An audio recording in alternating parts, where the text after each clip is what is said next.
Pessoal, boa noite. Boa noite a todas, boa noite a todos. Quero me apresentar, meu nome é Paulo César, sou professor de História da Rede Municipal de São José dos Campos, também de cursinhos pré-vestibulares, né? Tenho alguma experiência em sala de aula e muita leitura e muita ação contra qualquer tipo de autoritarismo, né? Então, uma das minhas trajetórias de estudo, e não me coloco como intelectual, apenas como um trabalhador, como todo mundo, mas que pensa no seu trabalho cotidianamente, que pensa nas ações que realiza e questiona quando coisas que não são democráticas e coisas que não são postas como algo bom, né, eu questiono. Então, eu tento embasar sempre meus questionamentos em leituras, em estudos, em conversas, para não ficar na lógica do achismo, né? Então, como eu disse, sou um trabalhador da educação, né, um professor, que tenta a todo momento buscar os melhores caminhos para que o meu trabalho seja bem realizado. E o meu trabalho é educar jovens, né? Meu trabalho é estar junto com jovens e educá-los. Então, a minha lógica é essa. Então, eu sou um professor da rede municipal e, antes de mais nada, antes de fato nós entrarmos numa conversa sobre o tema da live, que é educação e tecnologia, resistência aos avanços das empresas na educação pública, criar uma espécie de repúdio, dizer que o meu repúdio às ações da Prefeitura Municipal de São José dos Campos, nas ações do prefeito Felício Ramute, do PSDB, que, no meio de uma pandemia, no meio de uma das mais graves crises que nós já enfrentamos, talvez a mais grave crise que a nossa sociedade enfrenta, no meio dessa pandemia, com crescimento semanal de número de mortos, obriga 5.000 pessoas a retornarem às escolas, sem que haja de fato uma necessidade que nós, professores e professoras, estejamos nas escolas. Nosso trabalho pode ser remoto. E não são apenas os professores e professoras efetivos agora. Os professores e professoras PDs, de prazo determinado, contratados, já voltaram há um mês. As estagiárias já não pararam, elas estão indo para as escolas desde o início da pandemia, né? As professoras e professores eventuais estão sem salário desde o início da pandemia. A prefeitura cria um mecanismo de empréstimo, né, que será pago posteriormente, né? Salários muito baixos, a prefeitura poderia arcar com isso. Agentes educadores, e eu estou falando apenas de funcionários públicos da educação. Nós temos, então, uma realidade hoje aqui em São José dos Campos, que não só os profissionais da educação, mas outros profissionais, servidores públicos, que não são de serviços essenciais, que poderiam fazer os seus trabalhos remotamente, estão sendo obrigados a ir para seus locais de trabalho, se colocando em risco de contaminação e se contaminar e contaminar os seus familiares, fazendo com que a curva de contaminação de São José dos Campos só aumente. Indício de que isso é real é o fato do prefeito Felício Ramute agora querer construir um hospital de campanha emergencialmente. Isso só seria necessário se, de fato, os dados de crescimento de contaminação fossem elevados. E o prefeito contribui para isso. Então, o tema da live não é esse, mas eu gostaria de começar essa live, já que a gente vai falar de educação, um grave problema que nós, professores e professoras, ou qualquer trabalhador e trabalhadora da educação municipal está enfrentando é o retorno às escolas, sem de fato haver necessidade para que a gente volte. Então, me apresento, meu nome é Paulo César, professor de História da Rede, preocupado com a educação não só joseense, mas do Brasil. A gente vai discutir um pouco isso. Agora eu quero passar a palavra para a professora Priscila, para ela se apresentar. Boa noite, gente. Boa noite a todos e a todas. Meu nome é Priscila Leite, sou professora de português da Rede Municipal e Estadual de São José dos Campos. E eu também estou nessa luta com o Paulo, uma vez que a nossa a nossa meta é formar cidadãos, estar aí junto com os alunos nessa linha de frente, porque diferente do que muita gente pensa, nós professores também somos da classe trabalhadora. A gente não pode esquecer isso, tirar isso do foco. Então nós estamos junto com eles e a gente tem que lutar, a gente tem que unir forças nesse momento para reverter essa situação, antes que ela tome uma proporção que não dê mais para voltar atrás.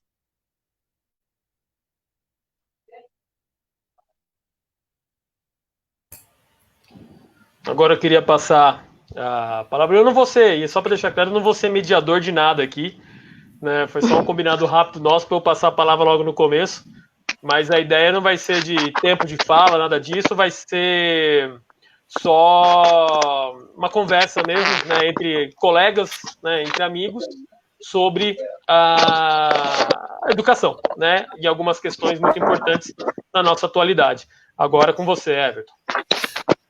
Boa noite para todas e todos, boa noite para Priscila, para o Paulo, a gente fazendo uma conversa aqui, um diálogo, né, sobre tecnologia e educação, principalmente nesse momento histórico que a gente está vivendo, de uma pandemia, de um momento gravíssimo que a gente vive na história da humanidade, um vírus que está nos colocando em casa, nos obrigando a ficar em casa, e que algumas pessoas, né, aqui na cidade de São José, mas também em outras cidades do Brasil e do mundo, acham que é uma gripezinha e que não tem que ficar em casa.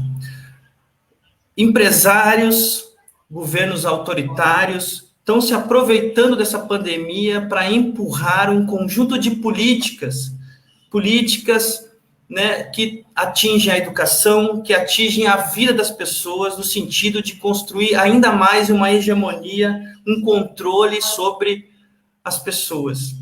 E a gente tem que pensar sobre isso. Hoje, a vida não é mais o que era há 2 meses atrás. E a vida não será mais o que era há 3 meses atrás. Não será mais. Quer dizer, não existe mais a ideia de vai passar a pandemia. Pode diminuir, mas a vida mudou completamente. E sabemos que a tecnologia, a internet, será um dos principais meios de educação, de comunicação, de venda de produtos, de consumo e compra de produtos. E a gente sabe que as grandes empresas do mundo estão olhando isso com o fim de aumentar os seus lucros. E a educação, com certeza, é um desses objetivos. Então, acho que a gente tem aqui um momento para iniciar uma conversa que precisa ser aprofundada, evidentemente. Nós temos que trazer vários elementos que estão acontecendo e eu estou feliz por estar aqui com vocês nesse bate-papo. Legal. Pessoal, na verdade foi uma ideia que nós tivemos coletivamente. Eu, como eu disse, eu sou professor e me preocupo muito com a educação do modo como ela caminha, né? Então eu acabo estudando muito a história da educação e os avanços e às vezes retrocessos que a educação tem. E como eu estou em sala de aula, né, então como eu estou ali em constante contato com os alunos e com os novos sistemas que chegam constantemente para a gente, os documentos, estamos num momento de grande transição da documentação educacional brasileira com a Base Nacional Curricular Comum, a BNCC, e compreender como esses documentos são criados, né, e não somente esse, mas todos os documentos são criados, né, desde a LDB, dos PCNs, das diretrizes, das matrizes, né, que nós temos na educação brasileira, estadual e municipal, é muito importante para a gente compreender as correlações de força que faz com que a educação ela se mova, né? E não necessariamente esse movimento ele tem um bom sentido, né? Então, a educação sim, ela se move, ela se modifica ao longo da história, né, os processos, os sistemas, os métodos se modificam, e os métodos precisam se modificar, porque a sociedade muda, não adianta nós queremos uma educação que era do passado, e uma coisa que nós temos que combater aquela visão de um passado dourado, né, de um passado idílico, aquele paraíso educacional que parece que nossos avós viviam, que naquela época todo mundo aprendia, de que naquela época todo mundo sabia, que naquela época todo mundo sabia ler e escrever direito. Pode até ser que quem estava na escola aprendia, né? Pode até ser que quem tinha acesso à educação aprendia, né? Mas nós tínhamos uma grande quantidade de pessoas, a maior parte delas, sem acesso à educação, elas não estavam nas escolas, né? E o que nós tivemos nos últimos anos foi um grande processo de democratização das escolas, um processo, então, de ampliação de vagas, ampliação de escolas, e, ao mesmo tempo, né, buscando uma melhoria de qualidade. E algo que, normalmente, e aí nós temos que também acabar com esse espírito de vira-lata do brasileiro, de achar que tudo que é feito no Brasil é ruim, de achar que tudo aquilo que é produzido no Brasil é ruim, e sem compreender as dinâmicas, né? Então, o Brasil talvez seja o segundo país do mundo que teve um processo de desenvolvimento industrial saindo de uma região, uma sociedade basicamente rural, né? Em 30, 40 anos começou a ter fábrica, não na mesma intensidade que uma União Soviética, que sai lá do sistema feudal em 1917, em 1949 era potência nuclear. Isso não aconteceu em nenhum lugar do mundo, né? Não vou entrar nessa discussão aqui. Mas o Brasil também tem uma característica de sair de uma condição basicamente rural na década de 30 e já na década de 60 já ter hidrelétrica, ter fábrica de carro. Tudo bem, não com tecnologias nossas, essencialmente, mas com um processo de industrialização, de urbanização. Então eu tenho, muito rapidamente, uma ampliação da demanda por escolas. Isso tinha que ter respostas. E nos últimos anos nós percebemos um processo real de democratização nas escolas. E ao mesmo tempo buscando qualidade. Então é claro que haverá erros no caminho, é claro que haverá percursos que devem retornar um pouco para a gente poder avançar mais posteriormente. Então nós temos uma história na educação brasileira de idas e vindas, né? Mas o que nós não podemos deixar acontecer é que a educação retroceda tanto a um ponto que a democratização que a gente conseguiu, ela se perca, né? E que as pessoas, mesmo que estejam dentro de uma sala de aula, elas sejam alijadas desse direito de aprender, né? E é direito de aprender. Uma coisa que eu gosto muito de trabalhar com a ideia, que a gente não tem que construir expectativa em cima das pessoas, né? Então, não sou eu que tenho que dizer ao aluno o que ele tem que aprender. Claro, sou o professor, sou eu que, dentro daquela sala de aula, tenho a experiência profissional. Nesse caso, eu sou a autoridade na minha matéria, no caso, história. Mas não sou eu que tenho que determinar o que o aluno vai ter que aprender. Ele tem o direito de aprender. Então, nós temos que começar a trabalhar com essa lógica.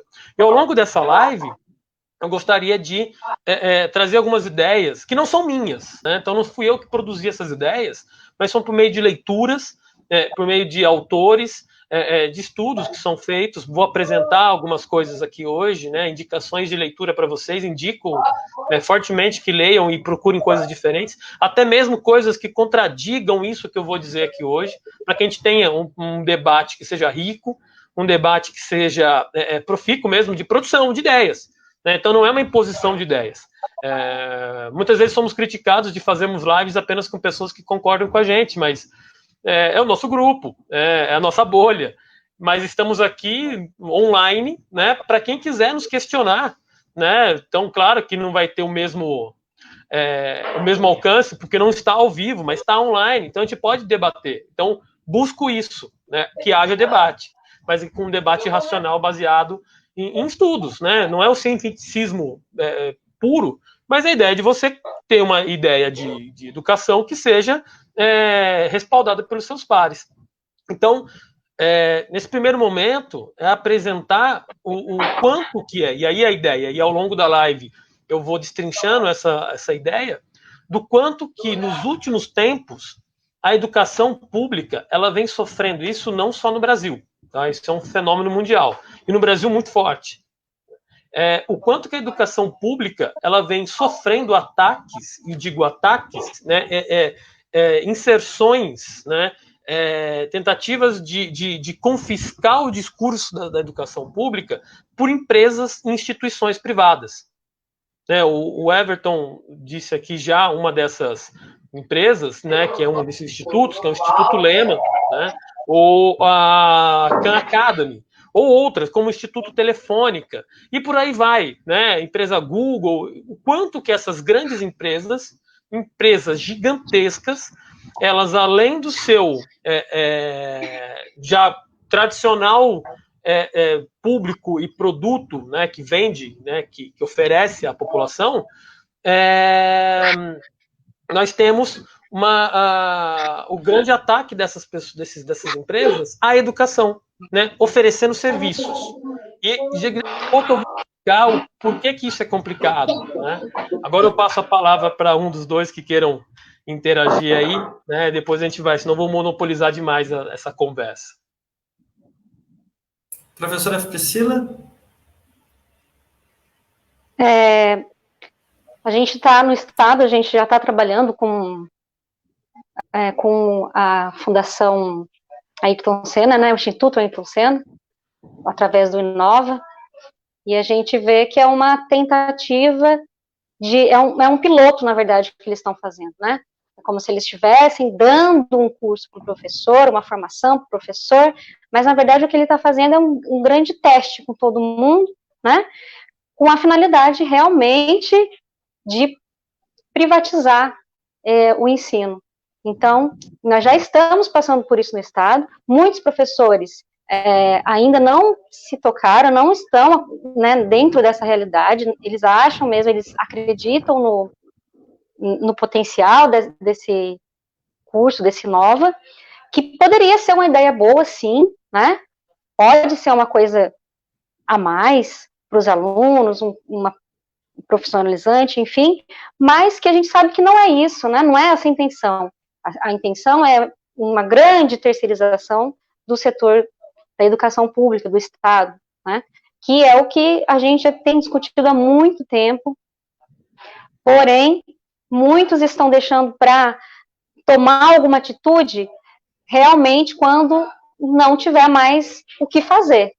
E a gente já está a um passo disso acontecer, o Inova já está aí, a gente já está trabalhando com ele, e é iminente, vai acontecer, e a gente tem que tomar algumas posições enquanto a isso, para que depois, né, a gente não faça papel de bobo, de desentendido, que não sabia, sendo que a gente está há tantos anos debatendo, e a gente não toma nenhuma atitude. Então, a gente tem que ver o que a gente pode fazer, o que está na nossa alçada, alertar o máximo possível, não só os professores, mas a nossa comunidade, né? Porque o que é passado para eles é só o bonitinho, o discurso, né, que vai ser bom, que é profissionalizante, que o aluno já vai sair com um diploma de um técnico, e a gente sabe que não é assim que vai funcionar.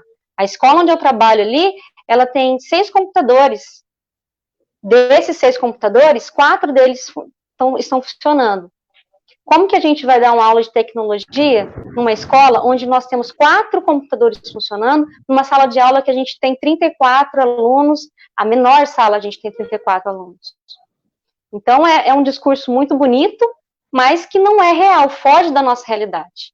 Enquanto, tanto na periferia aqui, falando pela periferia, que é onde eu trabalho, e como que ele vai arcar com isso? Ele vai fazer isso, vai falar, não dá, não tem essa possibilidade, e aí? O que os professores vão ser taxados de incapazes, não conseguem trabalhar, mas não foi dado o material, não foi dada a ferramenta. O que a gente vai fazer? E aí vai cair no quê? Na terceirização. O Estado não consegue arcar, os professores não estão preparados, o que a gente vai fazer? Vai vir uma empresa privada que tem todo o aparato, vai ter profissionais mais qualificados, sim, né? E a gente vai ser substituído, o professor vai ser sucateado.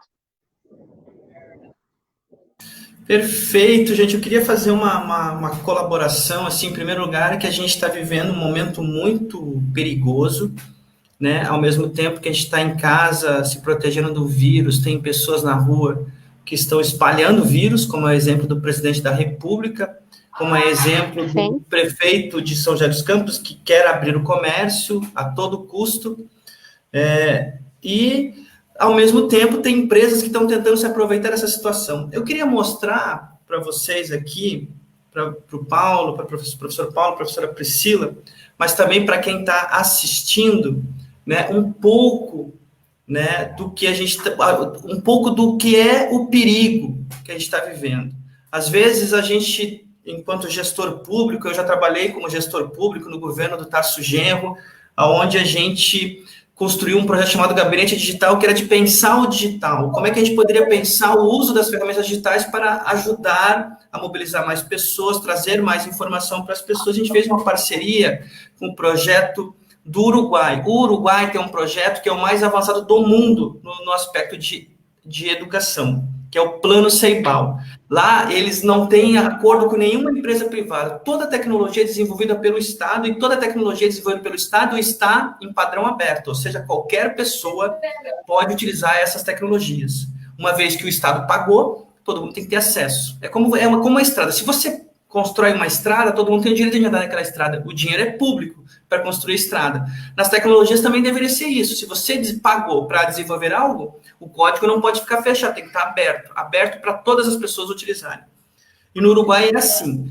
O projeto pedagógico é construído com a comunidade escolar de cada escola, ou seja, o debate sobre qual conteúdo, qual metodologia é discutida com pais, professores, funcionários e alunos daquela escola, que isso se chama o Recursos Educacionais Abertos. Tem um movimento no Brasil que se chama o REA, né, que é o Recursos Educacionais Abertos. Tudo é desenvolvido em parceria com professores, pais e alunos, e funcionários também, e esse conteúdo pode ser utilizado em outras escolas como base.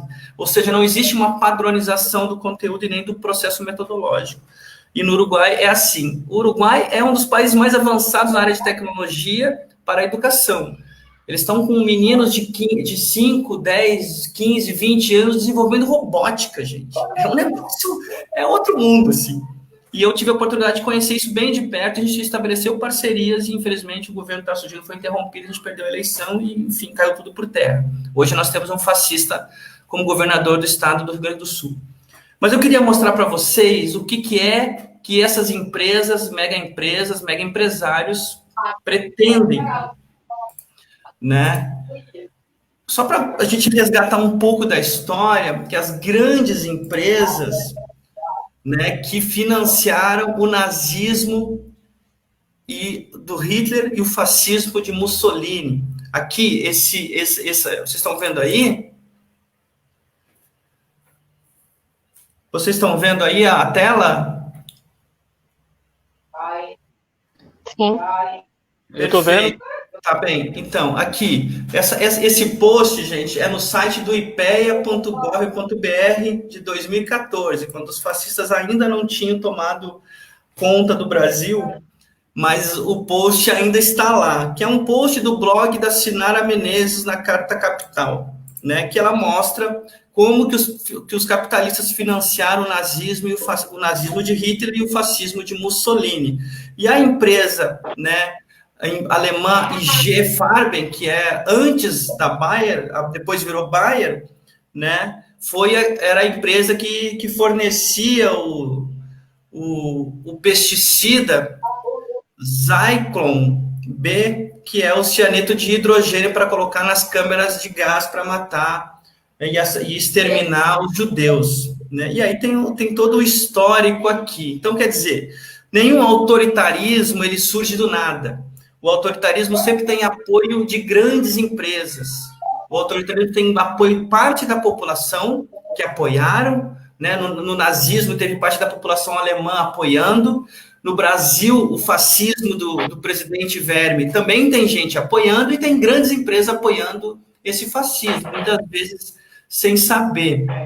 Aqui tem uma matéria, as escolas na mira das corporações da internet. Né? Como é que o Facebook e o Google estão trabalhando para chegar dentro das escolas. É uma matéria longa, né? Do site Outras Palavras, que está trazendo, alertando a população para isso. O Facebook, uma dessas empresas que está construindo plataformas e parcerias com as escolas, muitas escolas públicas, está sendo investigado por experimento com emoções de usuários. O Facebook fez 2 algoritmos que eles tinham a missão de dialogar com usuários. E os 2 algoritmos tinham que se comunicar entre si. Olha que inteligência artificial isso. Se comunicar entre si para tentar achar solução para conflitos em grupos do Facebook, posts e tudo mais. Eles também faziam post olha só.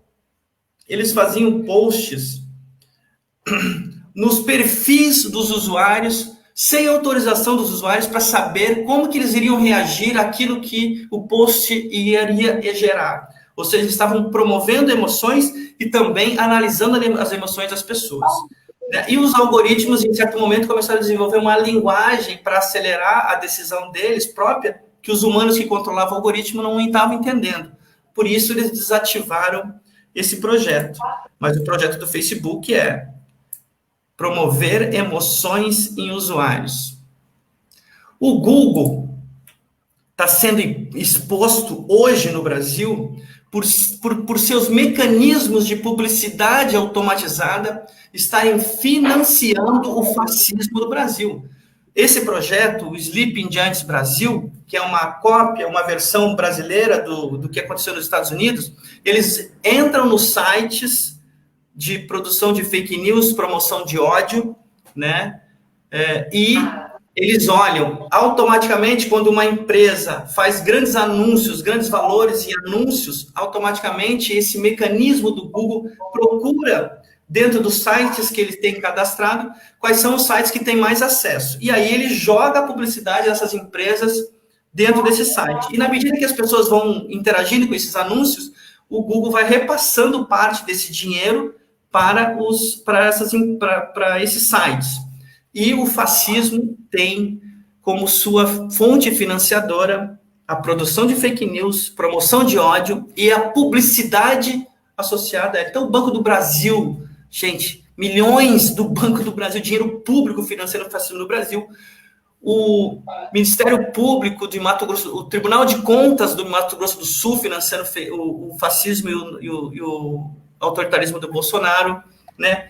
A Prefeitura de Campinas, gente, é um absurdo, é um negócio. E o Google, até agora, mesmo esse projeto é desse mês de maio, né? Começou faz 20 dias. Ele tem 332 mil pessoas seguindo, que estão ajudando eles a identificar sites de produção de fake news e de produção de ódio, né, e que os anúncios estão entrando nesse site, que várias empresas do Brasil, né, estão financiando isso. O Google e a Fundação Lehman fecharam um acordo. O Google repassou alguns milhões para a Fundação Lehman em 2017 para desenvolver plataformas de tecnologia à distância. A Fundação, essa Khan Academy, tem como principal financiadores a Fundação Lehman, o Google, a Microsoft e um dos maiores pastores da Igreja do Reino de Deus, do Partido Liberal do Rio de Janeiro. É tudo tão fofo o discurso em defesa. Conteúdos gratuitos, gente, olha que fofo. Lindo, gratuitos, alinhados com, né, o BNCC para você utilizar com seus alunos. Não é lindo isso? É tão bonitinho, queridinho. O governo federal do presidente Verme fechou uma parceria com a Cisco, uma das maiores empresas do mundo de tecnologia, né, ignorando totalmente as empresas brasileiras de tecnologia. Ou seja, o governo vai, né, pagar bilhões de reais para essa empresa Cisco, enquanto que as empresas de tecnologia do Brasil vão ficar à margem de todo o processo.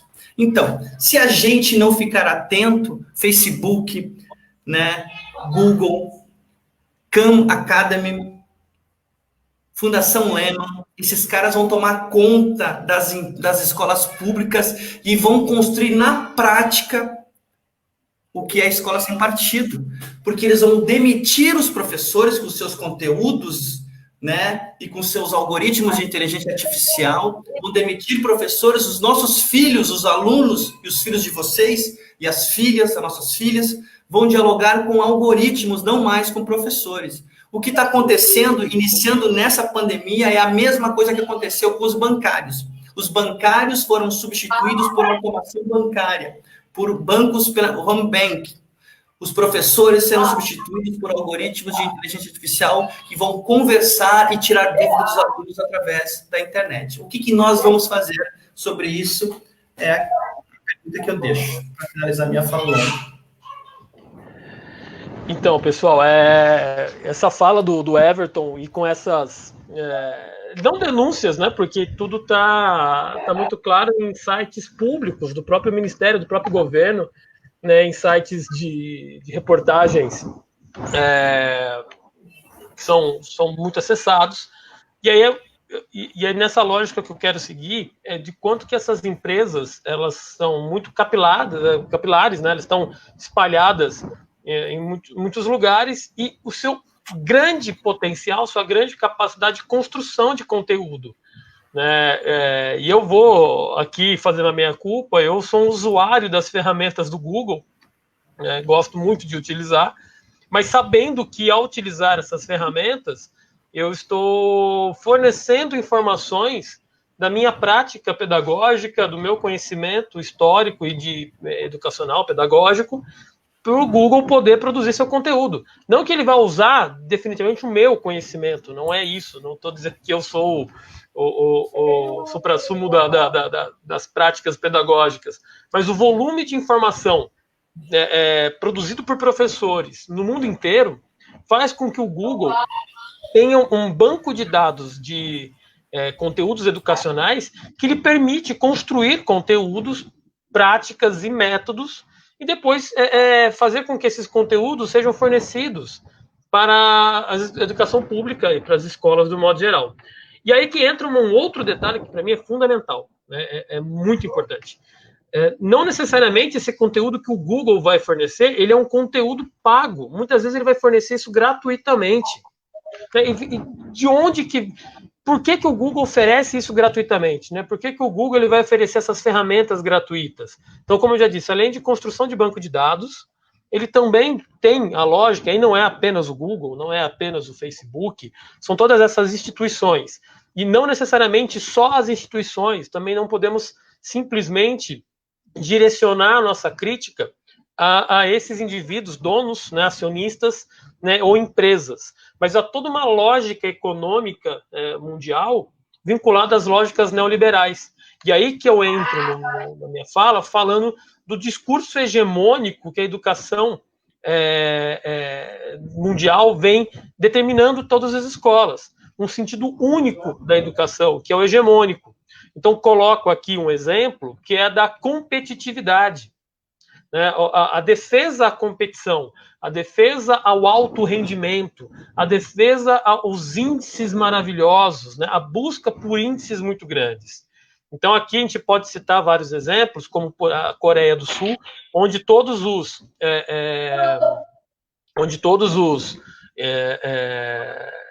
alunos são ranqueados nacionalmente. E aí você gera uma ansiedade nesses alunos para serem os melhores alunos do país, né? E quando você não alcança isso, você gera muitas vezes emoções que não são muito boas, né? Na verdade, muito terríveis. Porém, isso é só um exemplo do ranqueamento, da alta competitividade e do desejo do alto rendimento dentro da escola, né? Não existe isso no Brasil ainda, né? Talvez isso nem seja implementado, porque o Brasil é um país de dimensões continentais, um ranking nacional seria uma coisa meio complicada de se fazer, mas como que a educação brasileira ela vai caminhando para esse rumo, né, de que nós temos que ter alta produtividade na escola, de que a escola tem que medir o quanto se produz, qual é a produtividade do professor, qual é a produtividade do aluno. E aí eu vou citar aqui dois exemplos de livro que são fundamentais, né, no meu caminhar de pensar. O primeiro deles é esse, né, que a escola não é empresa, do Christian Laval, né? Ele é um dos caras, um intelectual francês que vai debater e discutir justamente a ideia de que a escola não deve se curvar aos ideais neoliberais, né? A escola não é um espaço de produtividade.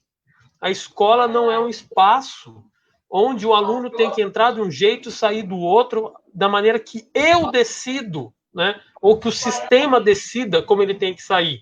A escola tem uma lógica muito mais humana. A escola tem que ter uma lógica muito mais voltada para o desenvolvimento dos humanos, dos seres humanos, e não de máquinas ou de pessoas que estão sendo preparadas para um mercado de trabalho.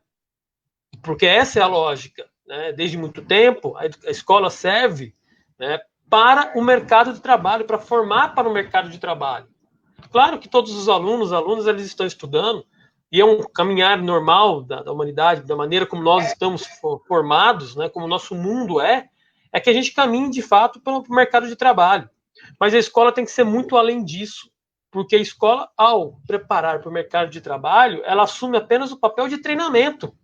Estou treinando o indivíduo para cumprir funções, né? E aí nós vamos ter escalas nessas funções, escalas de dificuldade, que aqueles que são mais bem-sucedidos na escola vão ocupar funções mais bem remuneradas, em escalas sociais mais bem vistas, e aqueles que não são bem aproveitados nesse modelo, que é um modelo massacrante de alunos, vão ter trabalhos que são menos dignos no olhar da nossa sociedade, com salários muito baixos, né? E nós temos a perpetuação dessa desigualdade social. E aí, vou indicar mais um livro, que é esse daqui, vou colocar, Para Além da Aprendizagem, Gert Biesta, né? Um belga. Esse livro é fantástico, é um livro, eu considero difícil, né? Tem minhas dificuldades em leituras mais complicadas, então demorei muito para ler esse livro, mas é um livro que vai além dessa lógica que eu disse de treinamento, a aprendizagem. Você não tem que pensar na aprendizagem, você tem que pensar na educação como um sentido mais amplo de construção de um ser humano, de construção de uma sociedade que seja mais igual, uma sociedade que seja mais justa, mais democrática, e justamente porque nós viemos, né, e aí eu venho aqui botar talvez um pouco de fogueira, de fogo mais, né, de lenha nessa fogueira, né, a acusação que vem se sofrendo ao tempo de doutrinação comunista nas escolas, né, de que o Escola Sem Partido nos acusa, né, os partidos de esquerda, até mesmo os partidos que não eram de esquerda, mas são chamados de esquerda por eles, de que a educação brasileira é comunista há 40 anos, né, sendo que é justamente o contrário que aconteceu com a educação brasileira nos últimos 40 anos. Né, foi justamente essa lógica, que é uma lógica neoliberal, uma lógica de produtividade, de mercado de trabalho, de treinamento. Né? É isso que vem acontecendo nos últimos 40 anos.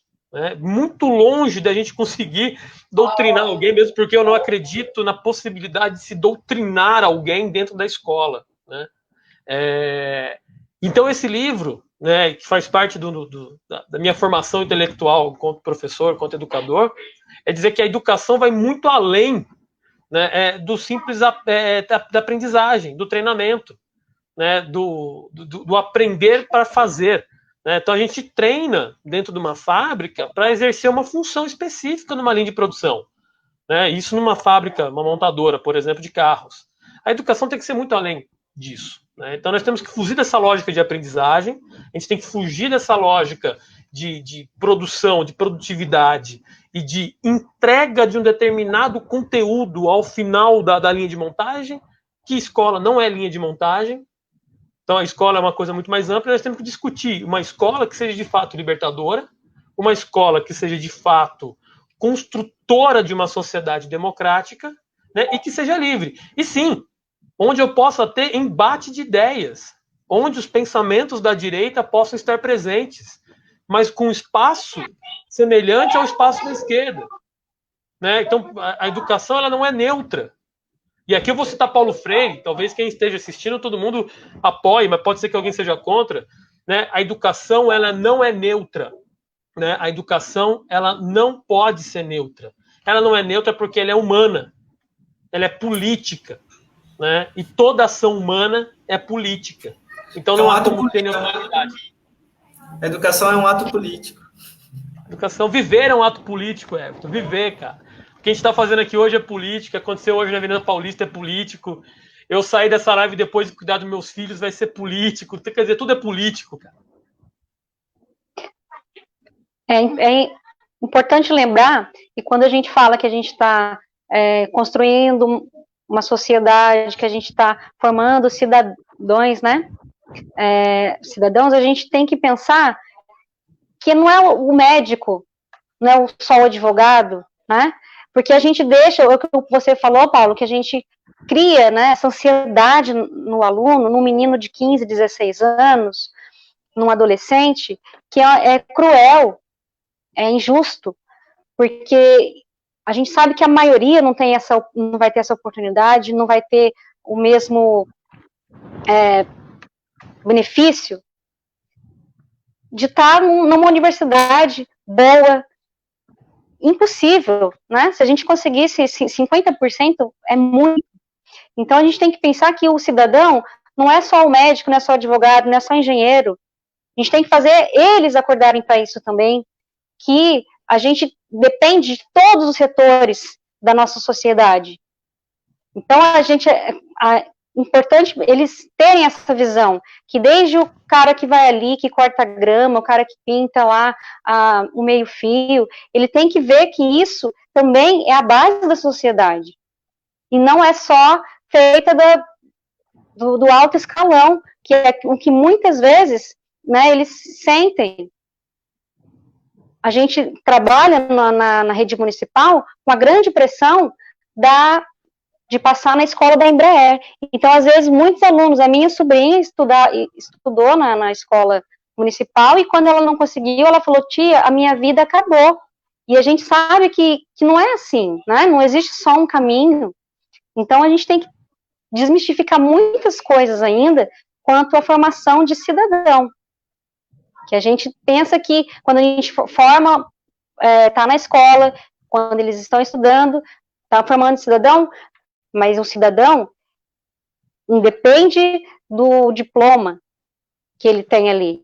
Ele é um cidadão, ele tem o direito de exercer a cidadania dele, mesmo se ele não tiver um CRM. E isso que a gente tem que deixar claro para toda a sociedade.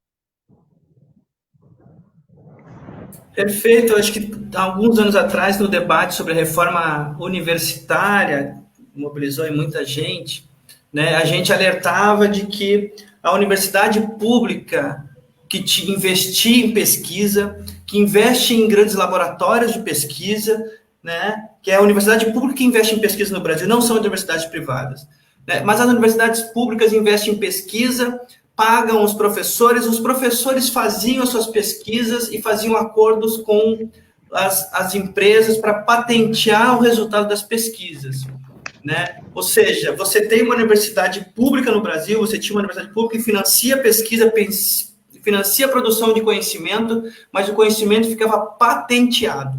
Ou seja, se você quisesse acessar aquele conhecimento, tinha que pagar ou para o professor, que já tinha sido pago para isso, ou para a grande empresa que ele fez o acordo. Na reforma universitária, o que as empresas queriam fazer? Elas queriam acessar diretamente os laboratórios. É como se fosse o quintal delas. Felizmente, a gente conseguiu barrar isso, né? Depois veio esses governos autoritários do Temer e do Verme presidente, né? E queriam destruir a universidade pública. Hoje, durante a pandemia, é a universidade pública, a USP, desenvolveu o respirador mais barato do mundo. É esses respiradores que vão salvar, né, a vida de milhões de brasileiros. Né? A universidade pública está fazendo e desenvolvendo tecnologia para enfrentar a pandemia, mesmo contra um governo autoritário que a gente está vivendo. Então, o que nós estamos discutindo aqui, na verdade, é o seguinte: é uma escola pública, uma educação pública, uma universidade pública versus uma educação privada, privatizada.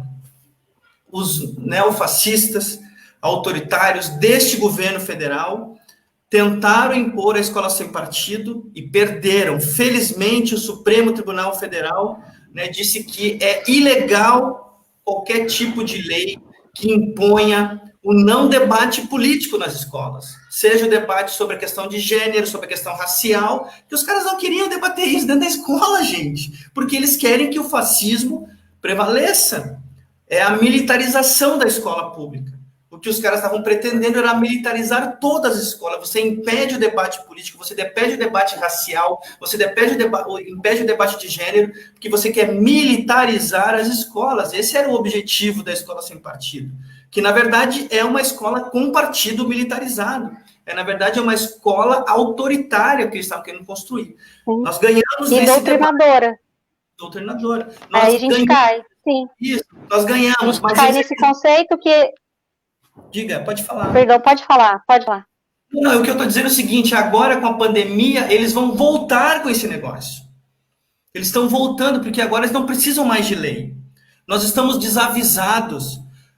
A Fundação Lehman, o Google, essa Khan Academy, eles estão fechando parcerias com dezenas, centenas de secretarias municipais e estaduais de educação. E eles vão impor isso na prática, sem precisar de lei. Porque nós estamos achando que, nossa, que bonitinho esse discurso de democracia, gente. Olha que fofo. Um monstrinho fofo, lindo, maravilhoso. É isso. Daí a gente cai nesse conto. Nós já caímos nesse conto Sim. várias outras vezes. Né? A gente enfrentou um debate sobre a Microsoft. A Microsoft, uma das maiores empresas de tecnologia do mundo, ela impõe a sua tecnologia nos governos, fechava acordos com o governo federal, com governos estaduais, e a gente dizia, olha, gente, isso é um grande problema, porque a Microsoft é igual a traficante. Primeiro, ela te dá a amostra de graça. Não, olha só aqui esse software, o traficante de cocaína, de outras drogas, ele chega e diz assim, não, olha só, experimenta aí para ver como é que é. E daí a pessoa se vicia naquele troço, e aí nunca mais consegue sair. Né? Quer dizer, você dá amostra grátis. A Microsoft faz a mesma coisa para os governos, dá amostra grátis. 1 ano de software educativo de graça. Conteúdo de graça. Lindo. Aí chega, depois de 1 ano, o governo está dependente, porque as pessoas só sabem usar aquela porcaria deles, as pessoas não sabem usar outras coisas. Eu sou um usuário de tecnologias livres. Né? Eu sou usuário desde os meus 18 anos, já estou com 43, eu não sei o que é usar um software proprietário, um software fechado. E aí eu vejo as pessoas, eu não consigo utilizar, eu apresento assim, eu não consigo utilizar isso. Eu sei, claro que você consegue. Você tem um polegar opositor e uma ciência encefálica desenvolvida, te diferencia dos outros animais, por que você não vai conseguir fazer isso? Né? E as pessoas acham que não. Então tem essa coisa que as empresas, elas chegam e te oferecem algo de graça, dizendo, chega depois, ó, 1 ano, 2 anos, aí vem e aí não existe almoço de graça. Aí o que o Paulo estava falando, de graça. Não existe nada de graça. O Google não faz nada de graça. O Google está deixando a gente utilizar as ferramentas dele, nós estamos alimentando, ele está indexando, o Google determina o que é e o que não é verdade no mundo. Porque se você pesquisar no Google e não aparecer na primeira página, as pessoas acham que não existe aquilo, né? E quem é que aparece na primeira página de pesquisa do Google? Quem paga anúncio para o Google. Quem tem dinheiro, senão não aparece. Quem tem capacidade tecnológica de fazer com que os seus conteúdos apareçam nos índices do Google. Então, o Google não é de graça. Na hora que você usa de graça, você está alimentando o Google. E ele está fornecendo as tuas opções, você está fornecendo teus custos, está fornecendo teus horários, está fornecendo o trajeto quando você usa o Google Maps, onde é que você anda, e dentro desse trajeto o Google sabe quais empresas estão naquele trajeto. E quando uma empresa paga um anúncio, o Google sabe de tudo isso. A Priscila, do Paulo e de todos vocês que estão ouvindo agora. Sabe tudo, mais do que vocês mesmos. Então, vocês estão fornecendo dados pessoais. E o Google, através da Fundação Lehman, através da Khan Academy, vai acessar tudo dos alunos e dos professores, mais informações do que eles já têm. Eles vão ter uma informação mais minuciosa sobre a educação, qual que é e o que eles vão poder vender a partir daí. E aí vem o financiamento do fascismo. O Everton, coloca aí na tela o comentário do Clóvis José Bigoto, por favor. Não sei se ele ainda está assistindo a gente. Eu acho muito bom o comentário dele. Eu vou ler aqui, né? Ele pergunta se há alternativas. Há grupos organizados na sociedade para indicar alternativas frente à colonização virtual neoliberal da educação. Ótima esse comentário da questão da colonização. De fato, é um processo de colonização virtual, né? É um processo de colonização. Eu acho que a palavra correta que a gente tem que usar na educação hoje é descolonização, né? Tem 3 coisas que eu acho que nós temos que combater na nossa sociedade, né? São 3 elementos que eu acho que são os 3 grandes problemas da nossa sociedade. O primeiro é o patriarcalismo, nosso patriarcado, né? E aí um homem falando isso pode soar estranho, mas eu vou muito firme nessa lógica. Mesmo sendo homem, eu tenho que lutar contra o patriarcado porque ele é pai de grandes males à nossa sociedade, né? As mulheres que o digam, né? Então o patriarcado é um dos grandes problemas. Um segundo grande problema que nós temos que solucionar é o colonialismo, né? Como que as nossas sociedades são colonizadas, como a nossa mentalidade é colonizada, como nossos corpos são colonizados, como a gente é colonizado no que a gente fala, no que a gente deseja, né? Ou seja, o exemplo do Google é um mecanismo de colonização, de tomar o que é nosso, né? Isso é um processo de colonização. Dentro da colonização tá as questões raciais, né, que estão cada dia mais críticas. Vídeo que está acontecendo nos Estados Unidos, vídeo que está acontecendo no Brasil, que ainda não houve reação da população negra, né, mas com as mortes cotidianas de crianças, jovens, adultos negros nas periferias, em qualquer lugar, a agressão que a população negra sofre. A gente não pode falar de educação se a gente não for falar de uma educação antirracista, se a gente não for falar de uma educação antimachista, né, ou antifascista, né? E o terceiro problema que eu cito é o combate ao capitalismo, né? Um modelo que não deu certo, um modelo que prova cotidianamente que não deu certo. Não deu certo porque nem todo mundo tem acesso ao que ele promete.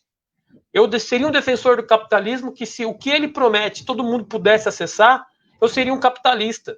Mas se poucos podem acessar, se poucos podem ter esses direitos, é porque ele é um modelo que não deu certo. Portanto, eu sou anticapitalista.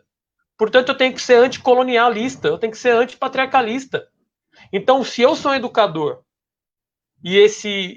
o meu trabalho é montar uma sociedade melhor, a discussão que a gente tem que ter é uma discussão nas escolas de ser uma educação antirracista, antimachista, antifascista. E aqui eu cito mais um texto que faz parte da minha formação intelectual, que é do Adorno, Theodor Adorno, que para que Auschwitz não ocorra novamente, ele fala: para que serve a educação? Né? A educação ela tem uma única finalidade. Ali eu não concordo se é a única finalidade, mas se a educação conseguir cumprir a sua função para que Auschwitz não ocorra novamente, a educação já foi vitoriosa, né? Então, esse comentário do Clóvis, pode ser que a gente não tenha grandes movimentações contra essa colonização virtual, porque, ao meu ver... Nós temos exemplos bons, eu vou depois falar sobre isso. E a ideia de que essa colonização virtual, ela vem de uma forma que ela te oferece facilidades. E aí eu entendo o quanto nós, professores, somos seduzidos por essas plataformas, por esses sistemas e por aulas prontas. Muitos de nós dobramos, é o caso da Priscila, né, Priscila? Trabalha em 2 redes. Eu já trabalhei por um tempo em 2 redes. Então, a gente tem uma carga de trabalho que é muito grande. Eu saio de uma escola, tenho meia hora de almoço para entrar em outra escola, talvez do outro lado da cidade. Às vezes a gente consegue trabalhar em escolas próximas, e passo mais o dia todo lá. Chegando em casa, ainda tem que corrigir atividades, preparar a aula do dia seguinte, cuidar dos filhos, fazer janta, limpar a casa. Que tempo que eu tenho para planejar, preparar e repensar e refletir a minha atividade? Né? Durante a aula não dá. Estou ali com 35, como foi o comentário da Thaís Maria, 37 alunos na sala de aula. Como que eu penso alguma coisa ali? Eu tenho que trazer o negócio pronto de casa. E aí, se alguém chega e me oferece uma atividade pronta, se alguém me chega e me oferece uma plataforma online, onde o meu aluno entra e aprende sozinho, né, eu vou acabar aceitando, porque isso vai facilitar a minha vida, né? E aí eu vou, de novo, dar uma outra indicação de livro, gente. Tipo, eu tô chato, né? Tô pensando palestrinha, indicação de livro. Esse livro aqui do Henri Giraud, cara, Teoria Crítica e Resistência em Educação. Henri Giraud é um norte-americano, e aí é muito louco, cara. Tem uns caras que falam, os Estados Unidos é um país que tem muitos problemas, né? É o grande centro do capitalismo. E os marxistas, os comunistas daquele país têm que ser idolatrados. Como ser de esquerda nos Estados Unidos. E esse cara é um deles, né? Henri Giraud, um grande educador norte-americano, influenciado por Paulo Freire, né, que o pessoal menospreza, mas é um dos maiores intelectuais do mundo.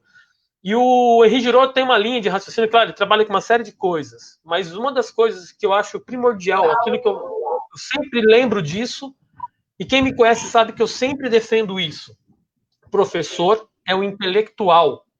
O professor não é um cumpridor de tarefas. O professor não é um executador de tarefas. Nós somos intelectuais e nós não podemos negar a nossa capacidade intelectual de produção, de reflexão, de ação, de reconhecimento de erros, de caminhos, de rumos que nós tomamos, porque somente um intelectual tem capacidade de refletir os seus erros. Então, não estou aqui chamando para mim esse manto da intelectualidade, mas nós, como professores, e aqui eu vou usar o pensamento do intelectual orgânico do Gramsci, né, que todas as categorias de trabalho, você tem os seus intelectuais orgânicos que pensam a sociedade, a categoria de professor é a única que todo mundo tem o potencial de ser um intelectual, porque todo mundo age em sala de aula e é a pessoa que cria a aula. A gente não pode abrir mão dessa intelectualidade inerente à nossa profissão. A gente tem que, sim, beleza, tem esse conteúdo que veio para mim, vou usar porque eu considero ele bom, mas vou adaptá-lo. Não é negar o que vem, não é negar o que me é posto ali, me proposto, mas saber que eu posso recusar, saber que eu posso alterá-lo e usá-lo quando me aprouver, quando for certo. É isso que a gente tem que ter na cabeça, que a educação ela tem que ser algo onde eu, educador, junto com os meus alunos, vamos construir o nosso rumo, e não algo posto. Né? Então, eu, como professor, eu me nego a aceitar imposições pedagógicas. Claro que eu sigo o documento, claro que eu não pego o documento e rasgo e faço o que eu quiser, não é isso. Não é negar a seguir as orientações, mas é saber que dentro da sala de aula, porque eu tenho ali como de 37, às vezes 32, em alguns lugares 40, eu tenho 40 indivíduos, seres humanos diferentes um do outro, né? Com níveis de aprendizagem muitas vezes diferentes um do outro, ninguém parte do mesmo caminho, do mesmo ponto de partida. E aí nós, professores, temos que saber que na sala de aula eu tenho que pegar aquele aluno que foi alfabetizado há pouco tempo, né, e vou ter que dar o mesmo conteúdo para aquele aluno que já teve uma alfabetização melhor, já teve outros processos de aprendizagem, né, e aí o processo de aprendizagem ele é muito além da escola. Né, eu tenho, então, uma heterogeneidade dentro da sala de aula que um produto homogeneizado feito em outro país, em outro lugar, dentro de um gabinete, não vai dar conta. Não vai dar conta. É a minha ação dentro da sala de aula. Por isso que eu falo da intelectualidade do professor. Somente intelectuais, né, e todos nós, professores e professoras, todo mundo que trabalha com educação tem essa capacidade de ser intelectual. Né, então nós temos que recuperar isso e brigar por isso. E eu defendo Sim. isso. Somos trabalhadores reflexivos. A gente falou muito tempo de gestão democrática. E vai cair tudo isso por terra se acontecer realmente isso aí, porque vai ser uma coisa imposta, a gente vai ter que fazer, vai ter que cumprir, e a nossa autonomia vai acabar, né? Então a gente vai ter que cumprir um cronograma, vai ter que cumprir todo um documento, e a nossa autonomia, a nossa gestão democrática que a gente luta para ter, luta para ser essa gestão democrática, vai acabar. Outra coisa muito importante que o Paulo falou é da questão do indivíduo dentro da sala de aula. Uma escola, né, em um bairro como o nosso, da Zona Leste, que a gente trabalha, a gente tem escola muito próximas uma da outra, mas a realidade é muito diferente. Imagina isso dentro de uma sala de aula também, né? Como que a gente pega um programa, como que a gente pega uma plataforma que é toda congelada, engessada, e quer aplicar para comunidades e para realidades totalmente diferentes? É impossível fazer isso. A gente pode atingir um ou outro, mas a gente não vai conseguir chegar em todos. E se não chega em todos, isso não funciona. A gente tem alunos que não têm acesso à internet. Todo mundo fala, mas o menino, a menina fica com o celular. Gente, não são todos que ficam, não são todos que têm acesso à internet. Eu tenho aluno que mora em casa, que é teleternite, ele passa calor, passa frio, passa necessidade, a gente monta cesta para ele. Então, se o cara, para ele ter um alimento ali, dentro da casa dele, ele depende desse auxílio, dessa ajuda que a gente consegue para ele, imagina um pacote de internet, para ele poder ter acesso a uma plataforma digital. Então, a gente tem que parar e pensar que a gente é um país, o nosso país, não tem pernas para tudo isso. Nós temos muito que aprender ainda, que esse complexo também de vira-lata, que tudo que vem de fora é bom, a gente pega um modelo pronto. Cada realidade, cada comunidade vai ser diferente, a gente não pode pegar simplesmente uma plataforma e achar que ela vai resolver todos os problemas da educação, que não vai resolver os problemas da educação. Então, o que funciona para uma escola nem sempre vai funcionar para outra. A gente tem escolas aqui, a gente sabe que o tráfico domina a escola, então, muitas vezes, como que é o trabalho do professor dentro daquela escola? A gente tem que parar de pensar nessa homogeneização, né, que é uma coisa homogênea, que não é. Mesmo na sala de aula com 30 alunos, a gente não consegue atingir todos os alunos de uma só vez, ao mesmo tempo, e é impossível a gente pensar que uma plataforma que venha pronta, que a gente tenha que seguir, ou se a gente ainda estiver trabalhando, né, que vai funcionar, que vai atingir a todos. Aí eu acho que a gente vai ter um problema muito maior do que a evasão escolar, a gente vai ter outros tipos de problemas. Perfeito, eu queria só... Perdão, pode falar. Não, rapidamente, assim, acho que o Clóvis, ele disse que queria conhecer alternativas, então eu tenho uma alternativa para apresentar. Primeiro, né, só mostrar aqui,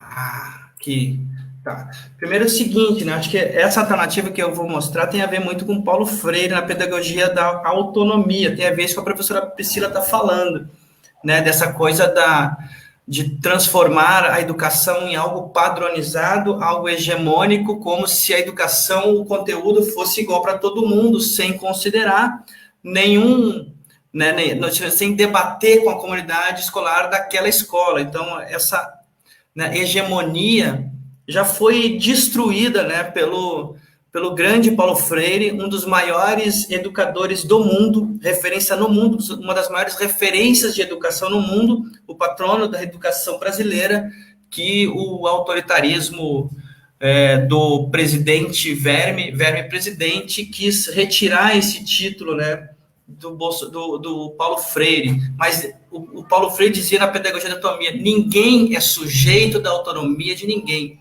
Por outro lado, ninguém amadurece de repente, mas né? Aos 20 anos, aos 5 anos, quer dizer, a gente vai amadurecendo todo dia, ou não, a autonomia enquanto amadurecimento pode, do ser por si, é processo, é vir o ser.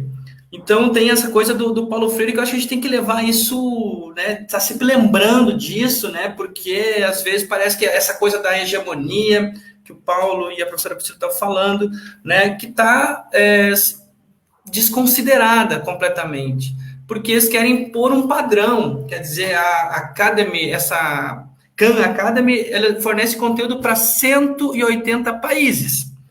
E como é que eles fazem isso? Eles produzem um conteúdo, eles traduzem em todas as línguas. Tá aí. Acessem, de graça. Mas me deem os dados pessoais em troca. Né? Bonito, né, o discurso. Aqui, o que está dentro, que é a prática, né, na veia da pedagogia da autonomia, é o Plano Ceibal. O Plano Ceibal, que é o projeto de educação uruguaio, né, ele entregou um computador para todas as crianças e todos os alunos do país. Lá não usam mais caderno. O computador, ele tem uma tela, um tal de screen, onde as crianças podem escrever para não perderem a habilidade da escrita, né?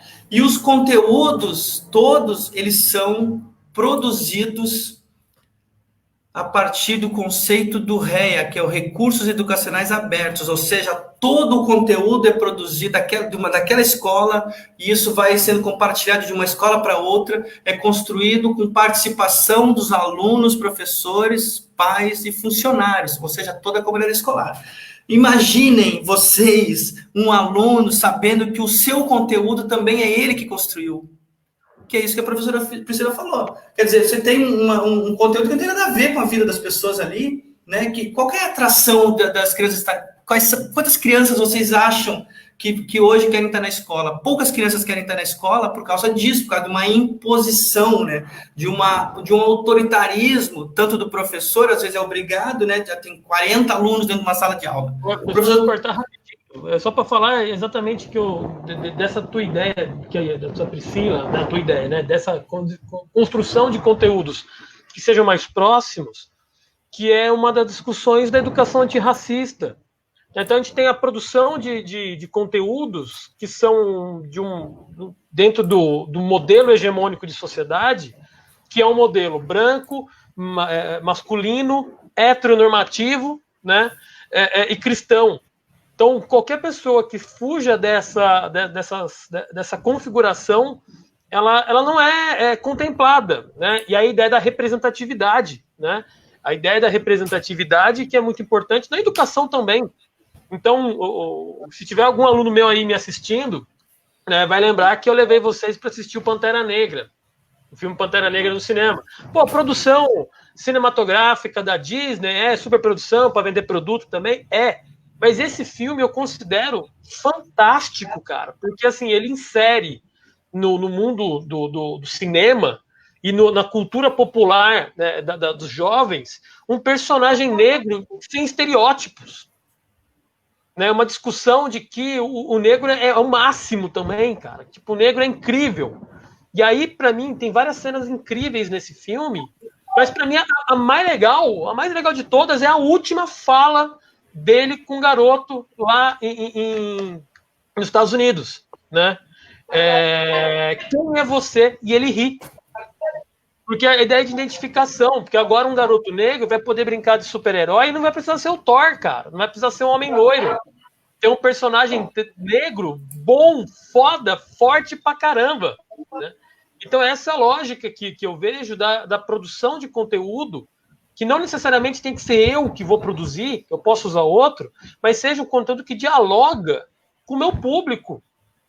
Né? Se eu trabalho na periferia e a gente vai discutir condições socioeconômicas, a gente vai ver que a periferia nós temos majoritariamente pessoas negras.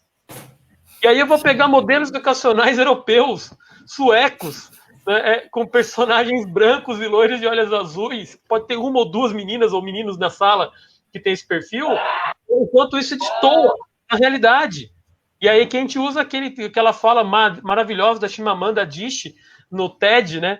Que ela lia contos, né? Onde se comia maçãs, mas na Nigéria não se produz maçãs, né? Então a ideia E quando a gente também fala, né? A gente tem todo esse modelo dessa sociedade, exclui o negro, e a religião, e o Cristo, que também é loiro, que também tem olhos azuis. A gente esquece das outras, né? Das religiões afrodescendentes, da Umbanda, do Candomblé. Então, isso é só mitologia, né, pra gente. E temos que valorizar isso para eles também. Uma outra questão, falando das plataformas, a gente deixa o lado humano de fora, porque muitas vezes o aluno, ele tem o professor como referência. O Paulo sabe disso, ele é um paizão lá dos alunos, eles têm o maior carinho com o Paulo. Então, às vezes, é o único contato que ele tem, o único afeto que ele vai ter naquele dia, é de chegar e desabafar alguma coisa com o professor que ele tem mais afinidade, que ele tem mais carinho. E essa interação, esse contato, ela vai se perder também. O aluno, a criança, o adolescente, ele vai ficar sem essa referência. Então, muitas vezes, dentro da escola, é onde vai ser para ele ali ganhei o meu dia hoje. Conversei, desabafei, falei, fui ouvido. Eu fui, né, visto. Porque a gente sabe que nós, alunos, também são seres invisíveis perante a sociedade. E a gente consegue ali, por mais que às vezes a gente tá, né, brigando com eles, olha, senta, fica quieto, ele está sendo visto, ele está sendo ouvido. Às vezes, o que está acontecendo com você? Chega aí, vamos, né? Então, isso vai também ser perdido. Uma coisa que a gente não pode deixar essa questão de lado, dessa interação humana, dessa troca que a gente tem sempre, né? Aí a Adriana, que é mãe de uma aluna minha, da Marjorie, né? E ela foi uma dessas alunas que foi comigo, junto com a turma, né, no cinema, né? E até hoje a molecada me cumprimenta, Wakanda Forever, e foi demais. Demais. Saudade de dar aula para vocês, molecada, caramba. Ô, Everton, acho que é bom a gente já ir pro finalmente, né? Sim, né? Eu só queria tentar ler alguns comentários que talvez que é legal, assim, o Adriana, né, que você já leu, o professor Jorge Menezes, aí, a escola é um centro de difusão de todos os pensamentos. Sem professor, não há difusão do pensamento. E acho que tem a ver com o que a professora Priscila falou, né? A automação da escola, né? A chegada das empresas agora com maior velocidade dentro da escola, através dessas plataformas digitais, que é uma necessidade, de fato, nós vamos precisar de plataformas digitais e muitas de ensino à distância, de comunicação à distância, a gente vai precisar, isso é um fato, não tem como mudar isso. Sim. Só que nós temos que decidir quais são essas ferramentas, quem vai fornecer e que acesso essas plataformas vão permitir através dos dados e do que lá é produzido. Qual é a flexibilização que ela vai ter para a gente? Exato. Exato. Né?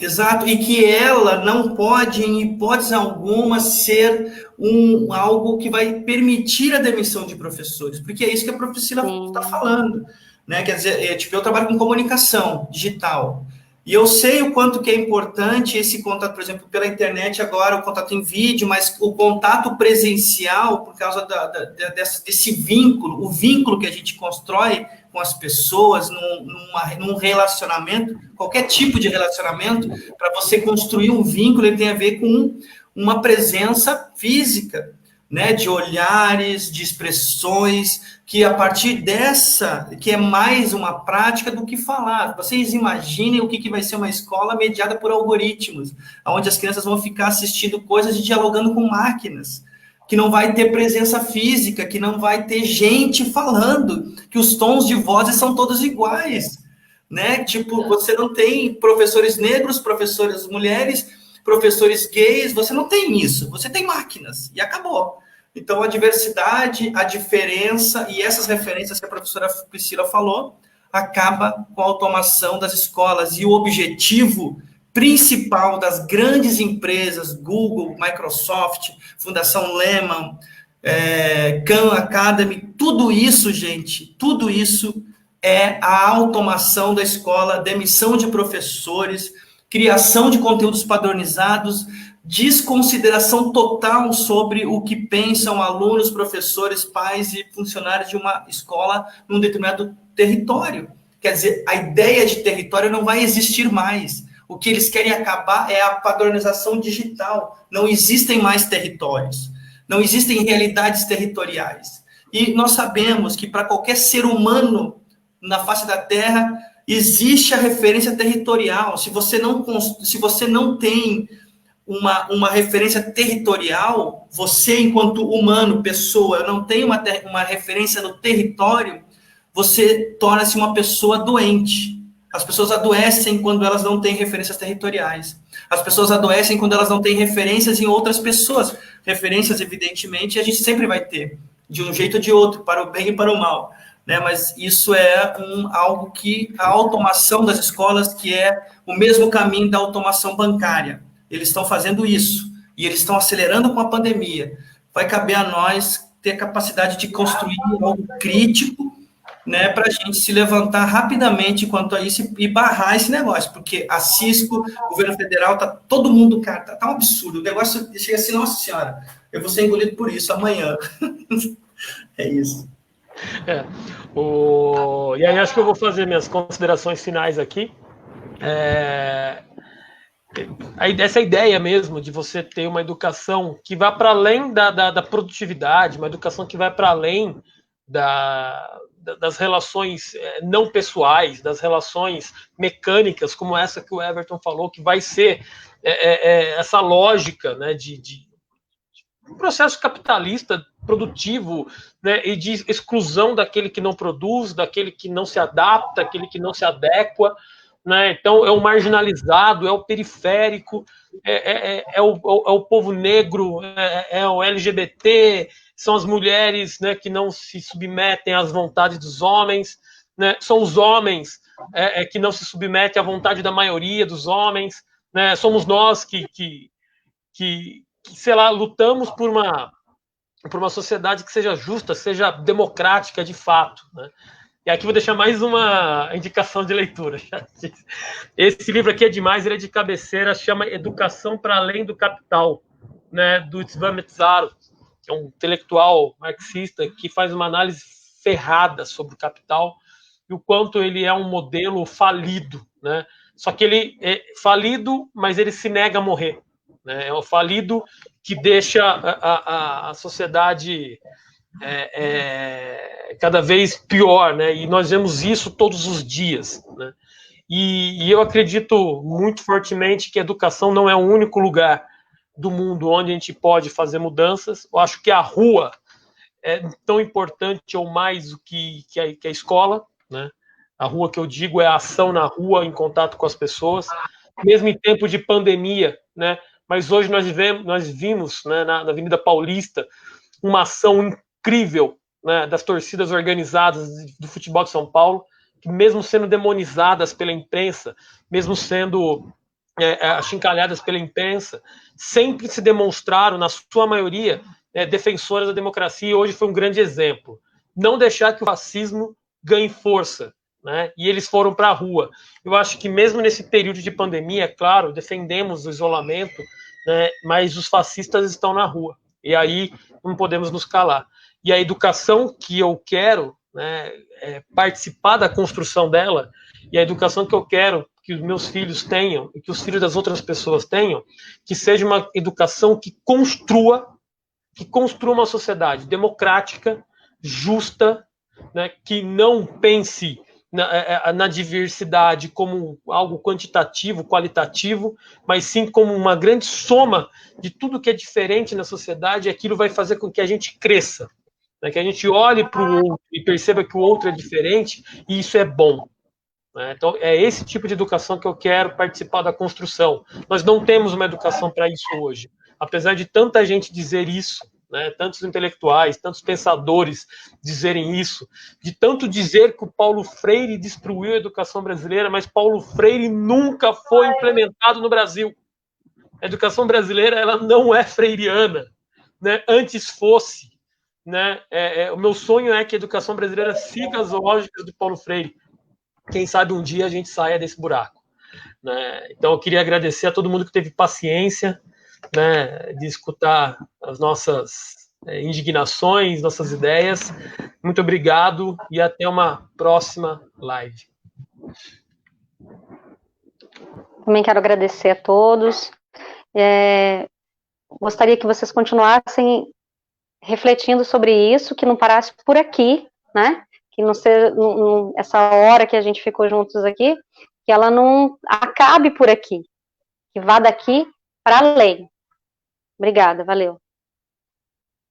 Também quero agradecer o Paulo aí, professor Paulo, professora Priscila, agradecer todo mundo que participou, agradecer a prima Fabiane Borges, que está lá em Caraguatatuba assistindo e deixou alguns comentários, né? E dizer que, olha, a gente tem que continuar assim com esse debate, a gente tem que superar muita coisa, superar muitos medos, né? Eu acho que a esquerda, o campo progressista tem medo de fazer debates mais aprofundados, né? Às vezes por causa das divergências, né? As divergências, eu aprendi isso com a psicologia, a divergência, a diferença, a diversidade é a nossa potência. E aí eu sempre gosto dessa frase aí do blog O Tijolaço: a política sem polêmica é a arma das elites. Né? Se a gente não é capaz de debater entre nós e falar o que a gente pensa realmente, e se nós não conseguimos, inclusive, aceitar o que o outro pensa, porque aquela crítica pode ser tão pesada que vai me deixar tão magoado, né? Às vezes isso faz com que a gente ceda e permita que os fascistas tomem conta como tomaram conta no Brasil. O fascismo do Brasil não tomou conta só pelos acertos deles. Os fascistas tomaram conta do Brasil por causa também dos nossos erros, né? E a gente errou e a gente tem que admitir nossos erros. Eu acho que a gente tem que fazer isso agora. E como corrigir nossos erros, né? Que a gente também erra, porque nós somos pessoas e a gente erra. Faz parte da vida errar. Mas vamos corrigi-los e vamos fazer diferente nas próximas vezes. É a nossa chance. Acho que nós temos um potencial muito grande, né? Muita gente está vendo o que é realmente o capitalismo. Muita gente está vendo o que é o neoliberalismo. Muita gente está vendo agora o que é a privatização. Se não fosse o SUS, nós tínhamos corpos empilhados na rua morrendo hoje. Desses quase 27 mil pessoas que já morreram nesses poucos meses. Então é isso, gente. Foi um prazer estar aqui com vocês. A gente segue na conversa, vamos trocar mais ideias. Obrigado. Até.